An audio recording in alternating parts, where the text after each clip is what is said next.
Bonjour Général Lizuret. Bonjour. Bienvenue sur Europe 1. On parle ce matin de l'affaire Adama Traoré, ce jeune homme de 24 ans décédé il y a 10 ans, 19 juillet 2016, au terme d'une course-poursuite avec les gendarmes lors d'une journée de canicule. Il était en possession de drogue à l'époque. La Cour de cassation a confirmé hier le non-lieu pour les gendarmes impliqués ce jour-là, non-lieu dont ils avaient déjà bénéficié en août 2023 en première instance, puis confirmé en mai 2024 en appel. Il n'y aura donc pas de troisième procès Adama Traoré pour eux. Vous étiez le numéro 2 de la gendarmerie à l'époque, c'est le soulagement pour vous ?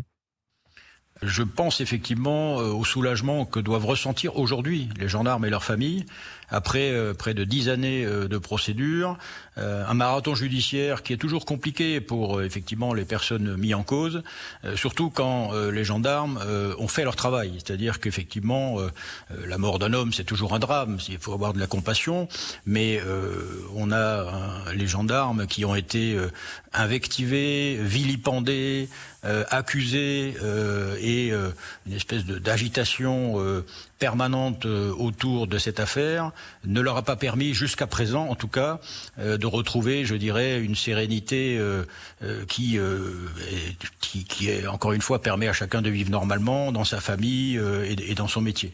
Les familles ont été également complètement déstabilisées, donc effectivement, je pense que ce qui prime aujourd'hui, je les ai pas eus puisque la décision vient de tomber et que je suis plus en activité, mais je pense que le soulagement, effectivement, c'est le terme qui convient. Alors, l'avocat de la famille d'Adama Traoré a annoncé hier saisir la Cour européenne des droits de l'homme pour faire condamner la France, que ce soit, et là je cite la famille Traoré, le procès des violences policières. Votre réaction ? Alors en fait, la procédure devant la CEDH, c'est une procédure qui vise un État, qui ne vise pas les individus. Tout à fait. Donc les gendarmes, à ce stade, bénéficient d'un non-lieu définitif, confirmé, et la procédure devant la CEDH concerne notre pays, donc la France.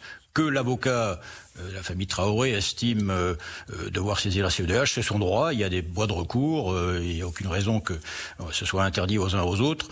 Ceci étant, ça ne remet pas en cause la décision judiciaire confirmée par la Cour de cassation, selon laquelle les gendarmes n'ont pas commis de faute, pas d'infraction, ils ont fait leur métier avec malheureusement encore une fois un drame, mais on ne peut pas les tenir pour responsables. Et